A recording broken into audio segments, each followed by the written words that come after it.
Punjab police PSC SSC भर्ती form कैसे fill करना होगा, बयान हल्फी कौन सा जमा करवाना है और फॉर्म बॉल पेन से फिल करना है या कि किसी दीगर से।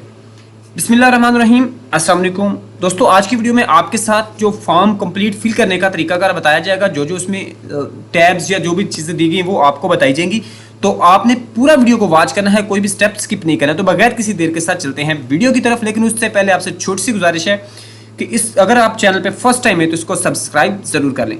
दोस्तों आपके सामने ये आ गया है जो है पंजाब पुलिस का फॉर्म पीएससी एसएससी का। सबसे पहले तो आप ये देखिए कि ऐसा फॉर्म हर सीट के लिए और ऐसा पासपोर्ट अलग से आपको उसके लिए फॉर्म जमा करवाना होगा, अलग अलग फीस होगी।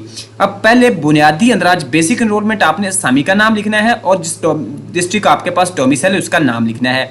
उसके बाद आपने कोटा ओपन मेरिट ख्वातीन या अकलीती या माजूर कोटे पे अप्लाई करें तो वो भी आपने मेंशन करना होगा। अगर आप पहले से जॉब कर रहे हैं तो यहाँ पे आपने एनओसी लिया है या नहीं, तो ये आपने हाँ या ना में करना होगा। अगर कोई माजूरी है, डिसेबिलिटी पे अप्लाई कर रहे हैं तो यहाँ पे यस एंड नो में आपने दर्ज करना है। उसके बाद आपकी पर्सनल इन्फॉर्मेशन होगी, नेम आपने फादर नेम, और उसके बाद आपने जो रिलीजन है वो आपने राइट करना है। लेकिन उससे पहले बराए मेहरबानी फॉर्म अंग्रेजी ज़ुबान में पुर कर दें। उर्दू ज़ुबान सिर्फ आपकी बेहतर समझ बूझ के लिए इस्तेमाल, यानी आपने सिर्फ और सिर्फ इसको इंग्लिश में फिल करना है। रिलीजन लिखेंगे, उसके बाद ज़ात लिखेंगे, कास्ट लिखेंगे, उसके बाद जिन्स मेल फीमेल और ट्रांसजेंडर, एजुकेशन आ जाएगी, मोबाइल नंबर आपने जो 2 नंबर आपने देने हैं और आपका डिस्ट्रिक्ट होगा। उसके बाद मुतलका पता होगा, आपके मुतलका थाना और उसका एड्रेस होगा। वालिद का जो पेशा वगैरह लिखेंगे, तारीख पैदाइश लिखेंगे, ठीक है। उसके बाद आपने CNSE नंबर लिखना है, ये डैश दरम्यान में दिए गए हैं। आपने सेकेंडरी स्कूल सर्टिफिकेट की इन्फॉर्मेशन लिखनी है। तालीमी जो एजुकेशनल डॉक्यूमेंट्स में हर सेकेंडरी स्कूल यानी आपने इंटरमीडिएट लिखनी है, उसके बाद ग्रेजुएशन और मास्टर डिग्री और बाकी कोई आपके पास है तो। अब आ जाते हैं प्रोफेशनल जो आपका एक्सपीरियंस होगा, वहाँ पे आपने अपने जो है महकमे का नाम लिखना है और काम की नौयत लिखनी है, और उसके बाद आपने डेजिग्नेशन लिखना है और कब से कब तक आपने करना है, ये तमाम आपने फिलअप करना है।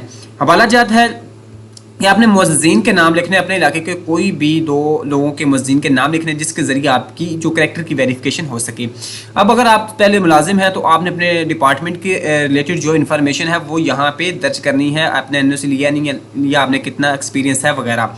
अगर आप जो हाजिर सर्विस या रिटायर्ड अफसरान के बच्चे हैं तो आप उससे रिलेटेड अपने वालिद या जिसके तहत आप जो है अप्लाई कर रहे हैं तो वो उसका आपने फिलअप करना है। अगर आपका इनमें से कोई भी रिलेटेड नहीं है तो आपने उसको फिल नहीं करना, ठीक है। अब आ जाते हैं इसके बाद हलफनामे पे।